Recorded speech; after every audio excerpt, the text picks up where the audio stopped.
Broadcasting from the business capital of the world, this is the Podcast Business News Network.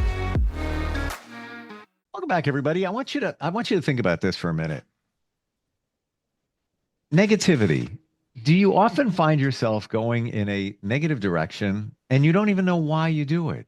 You're in a situation and you're looking at it, through a clear lens, but it seems negative. Maybe you're blaming somebody or you're finding fault in something or someone. Why do we do that? Why do we gravitate in that direction? How can we change that? Who wants to be negative?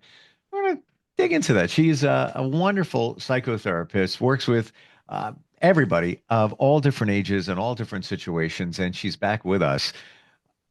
And I love having her on here. I get so much insight. Susie Engel is on the program. How are you doing today?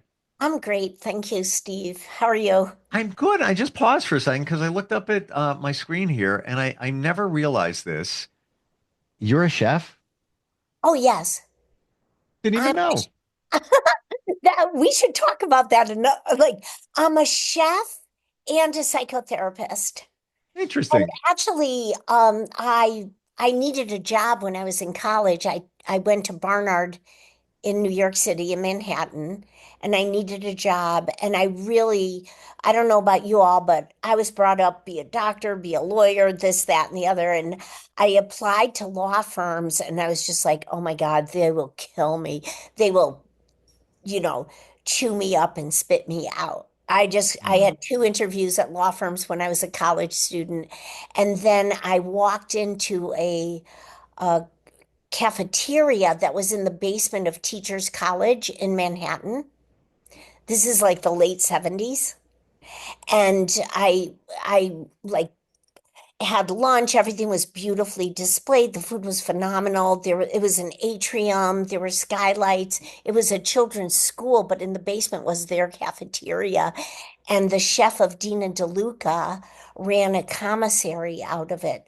So all the food for Dina DeLuca, which was one of the first fancy food shops and import shops, back in the day, ran from there, and it was right in my neighborhood. It was like on the same street as my apartment.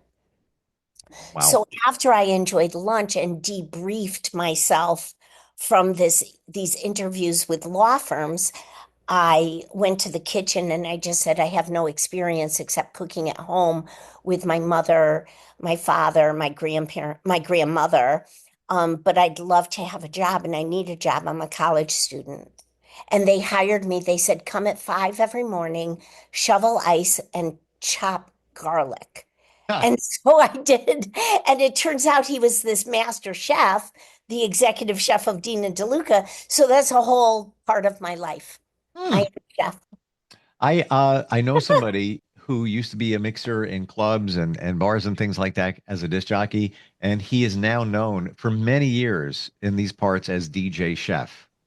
Yes. And he will go to could be a bachelorette party, and he'll be cooking and mixing music at the same time.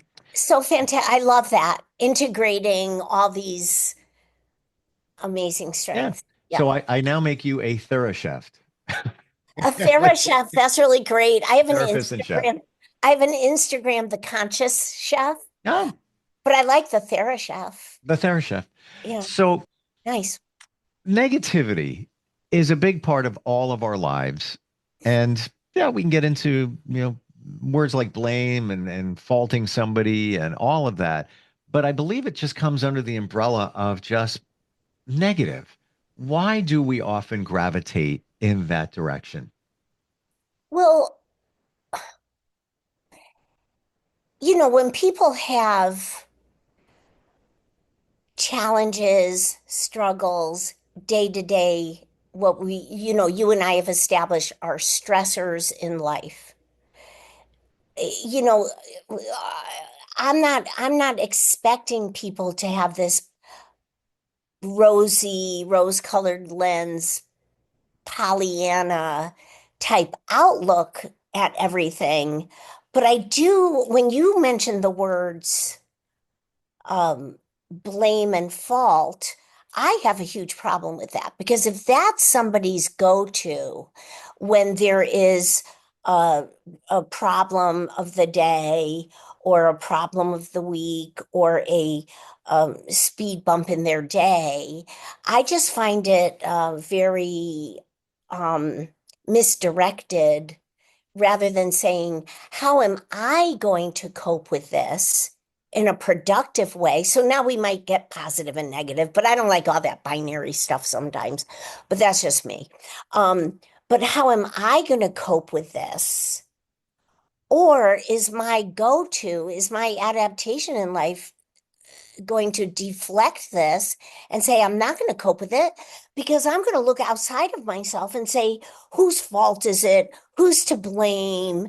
And have an excuse for anger, resentment, or whatever this is. But if I cope with something, it's a lot more mature for one thing, it's a lot healthier for another, and it's easier to problem solve if that's what we need to do about a situation. And sometimes we just can't problem solve because it's not our problem.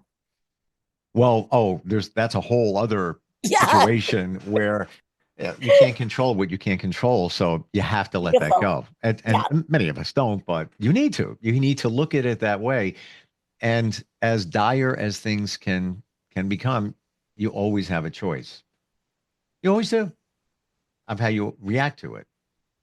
Well, hopefully people are conscious. Now, that's a whole nother thing we've been speaking to relatively consistently.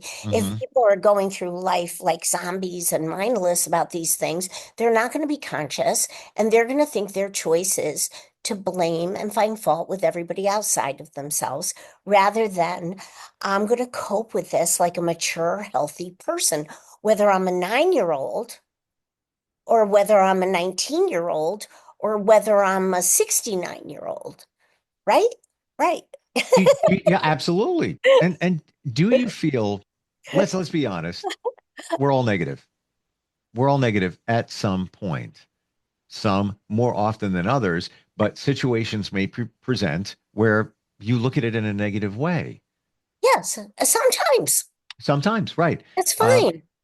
why do we do that? Is that a maybe a evolutionary situation to protect us, to look at the negative, like, wait a minute, whoa, that's not right, or oh, why does it have to be that way? Or do you think it's we're wired to be negative overall?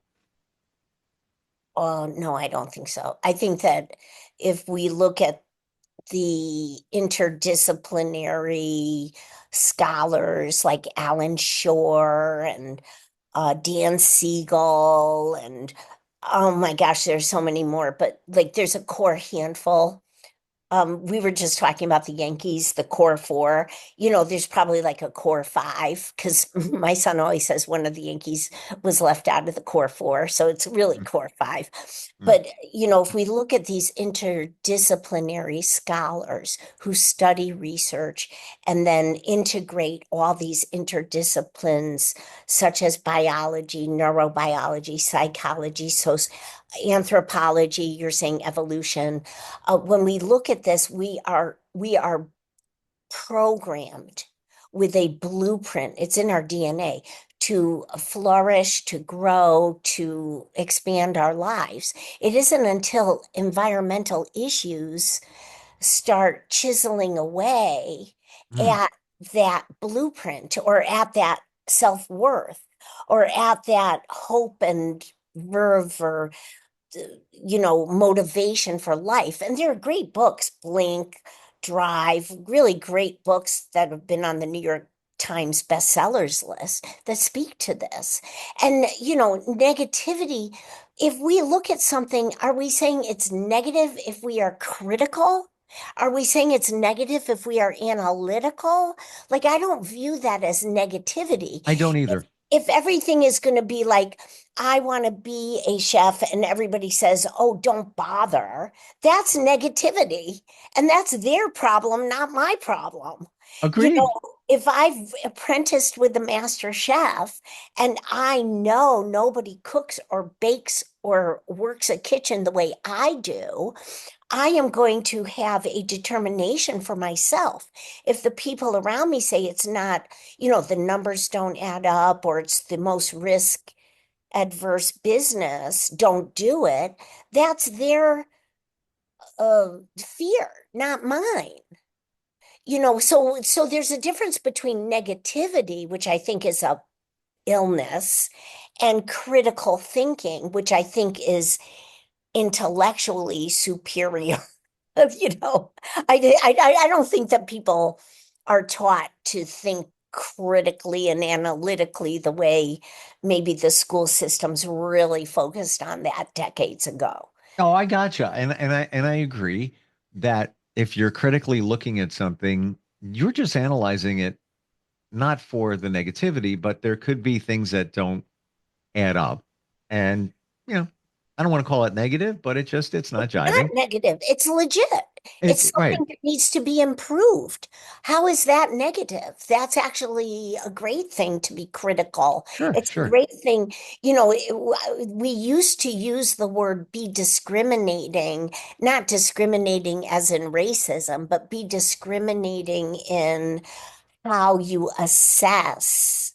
And so if we don't use the word discriminating because it's so loaded. Yeah, well, there's been lots of ad campaigns of for those with discriminating taste, meaning that eh, Yes.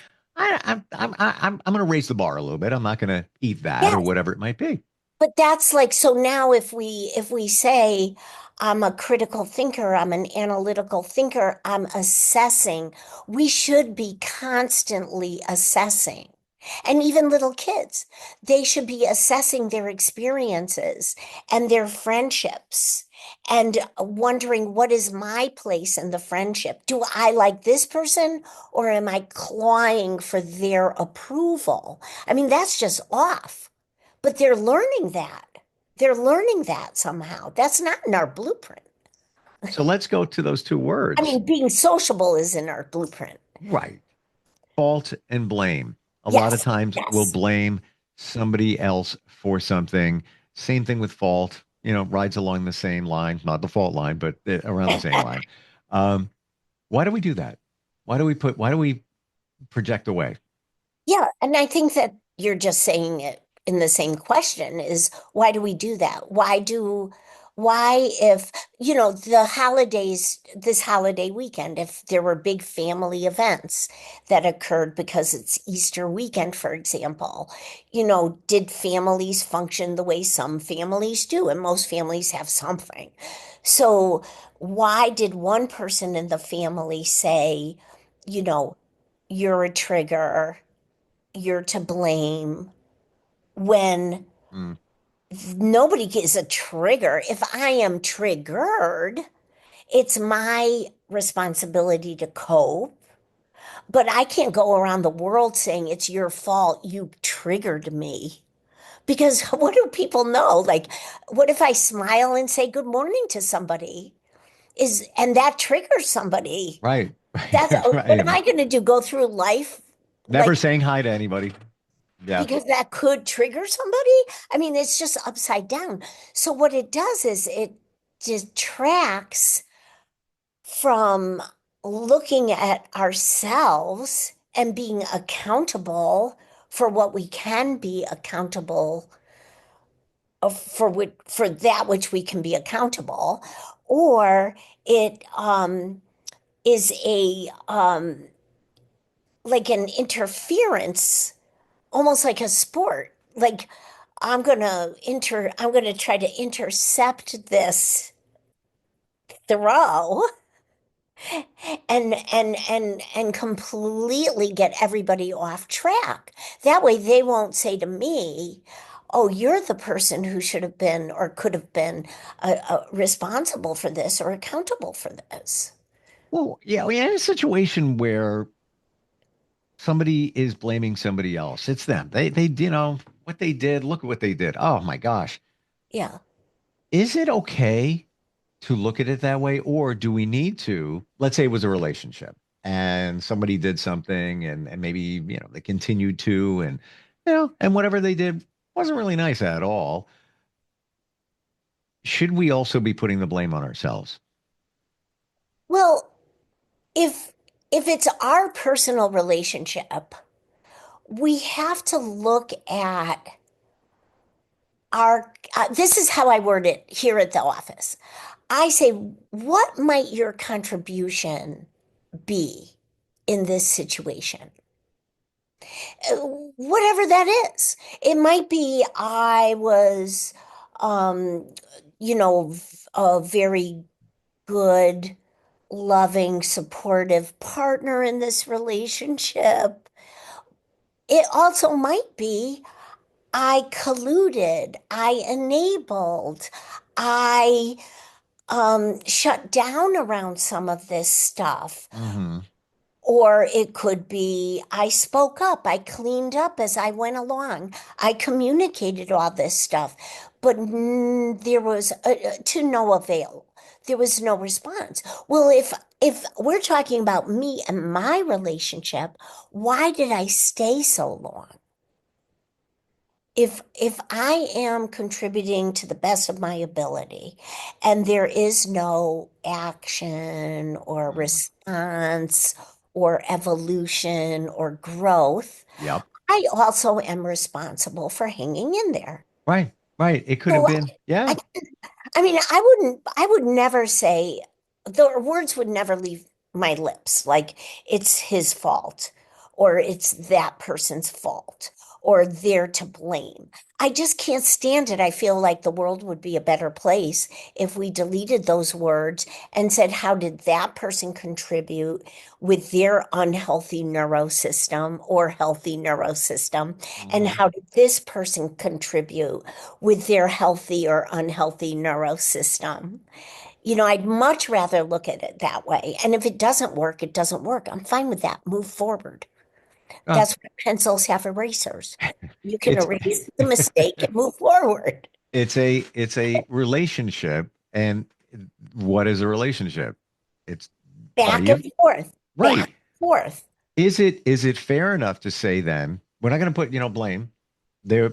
Each party had a responsibility in, let's say things didn't go well in the end or along the way, whatever. Um, that one could be responsible for more not so nice things, let's just say that, than the other person.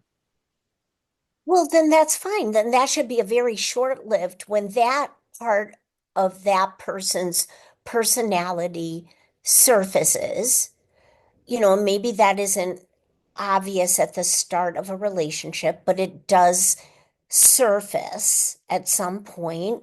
Then it's the other partner's or person's responsibility to say, I don't live like this. And if the other person says, oh, I really should get my act together and responds by changing, great. But if that person continues to, whether they're abusive, whether they're caustic, whether they have some sort of addiction problem. I mean, I don't know. It could be anything. If that person doesn't change, then the relationship shouldn't be. Because we don't have to hang in there indefinitely. Right. And Why? ultimately, it is, I don't want to say the word fault, but it is your decision to stay in a relationship that really doesn't support you. I get it. Not always easy. There's fear, change, all of that, on and on and on. But ultimately, if you're not It's happy, you can make a move. right. And that's very liberating. I mean, I'm not really getting the whole thing about fear of change because if we were not changing, we would not be alive. I mean, we're changing all the time.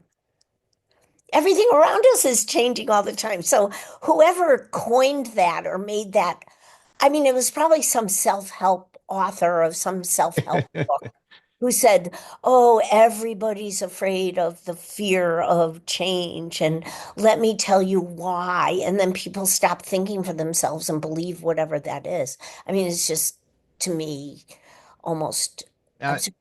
But I I have a get it. problem here. I get what you're saying, and I subscribe to that. We have a fear of changing because it's the unknown. We don't know. We look at the future, but there is no future. It doesn't exist. I don't know if you agree with that, but when I look at the future, where is it? You have an idea of what could take place, but it's not here. It's not even tangible. It didn't happen. The past, yeah, you got some proof there, but there is no future. You have no future, Susie. You have no future. Neither do I. Well, okay, no predetermined future. We know that You're time will really move funny. on. Time will Yeah. move on, and there'll be something, but we don't know what the something is. Well, we can make plans and have goals. But there's no guarantee that they will transpire. No, but if I have a healthy enough sense of security about myself, Hmm. I have a healthy enough conviction, and I have a healthy enough um Faith and belief in yourself, confidence, right? confidence, Belief in sure, my or confidence in myself. Those are one and the same, I would say. to know And that then I some, go then ahead. I can move forward with those goals. Right. However, you can't guarantee that it will transpire, right? No, but that's like, so who wants to think like that? I'm not here to guarantee anything. I'm just here to say I have a motivation and an outlook, and usually all those things do come true. And as far as my life has gone, like a lot of these things have come true. Sure. And, but getting back to the negativity, I mean, we all know people in our lives who are negative. I really don't care to keep negative people in my social circles. And if you look back, that's an environmental influence, whether it's anxiety and fear based, or whether it's just brought up in a family culture of negativity Uh-huh. that Yeah. becomes internalized. And there's a huge difference between people who are brought up that way. And, that's unfortunate, but they also could outgrow it. You know, yeah, Right. Right. Or work on it. Let's say your parents or parent was overprotective and there was negativity where they would say, no, you can't do that. Or don't do that. Be careful, blah, blah, blah, blah. There's some negativity going on there. absolutely. And then you may adopt that and live your life that way. And like you said, you can rewire, you can change. But I'm seeing what you're saying that it's environmental because you're that 2 year old. And this is my favorite example. You can walk. Oh my gosh. Oh, wonderful. You walk up to the table, salt shaker, pepper. Oh, look at it. I can play with it. Which parents say? First thing, hey, whoa, put that down. Just put that down. Yeah. I'm not gonna hurt No, you. no, put it No, down, put no. it down. And Right. then they're like, what am I doing wrong? Put my body down, put the salt shaker down, Like, why is that so my bad? It's so spirit down. fun. Yeah. Yeah. But then that, like you said, environmentally, there's where the beginning of the negativity comes in. And I get it, not throwing any parent under the bus. I get it. I don't want to clean up salt either, but I get it. But it begins there. And maybe that's why we kind of ride the negative train more than we should. For some, absolutely. For Yeah. some, absolutely. And I mean, I like this conversation. I just want to come back to if if anybody, if you, Steve, if anybody in this audience tends to have the go-to of who's at fault, who's to blame, who's the scapegoat, just think about this brief conversation. And we didn't delve into it enough, but could I look at myself and be accountable for what I have contributed to the outcome? I Or, love it. I think it says it all right there. yeah, It really does. And I know it's kind of cheesy, but I'll never forget when somebody showed me this like 4 years ago. When you point the finger, blame, fault, what do you got? yeah, You have three fingers pointing back at you, right. and that's the contribution. That's a good piece of cheese. You're sometimes cheesy. That's okay. Well, you want to go deeper than that. I'll never forget when a boss gave me the book, Who Moved My Cheese? You remember that, that book? It's basically saying, don't hold on to the cheese because somebody's going to move your cheese and take it. It's time to change jobs. It's time to move on. It's time to, Like that. yeah, Yeah. who took Yeah. my cheese? Don't have to hold on so tough. Yeah. I don't mean to be cheesy, but time flies and we got to go. Susie, wonderful talking with you today. Your website is your name. Share that, please. Yes, Susan Engel hyphen LCSW.com. So it's SUSANENGEL hyphen LCSW.com. Got a music download. Just popped in my head. Might want to look at the lyrics of this song from the 80s, Howard Jones, No One Is to Blame. And it's kind of the lyrics when you think about, I'm hearing it play in my head, where we look at this and we look at that, but no one is to blame. No I one is love to that. blame. I am beautiful. I'm going to go listen to it on Yeah, YouTube. check it out. Wonderful having you here. Appreciate it. And we'll catch up soon. Okay. Thanks, Steve. Thanks, Susie. We'll be right back.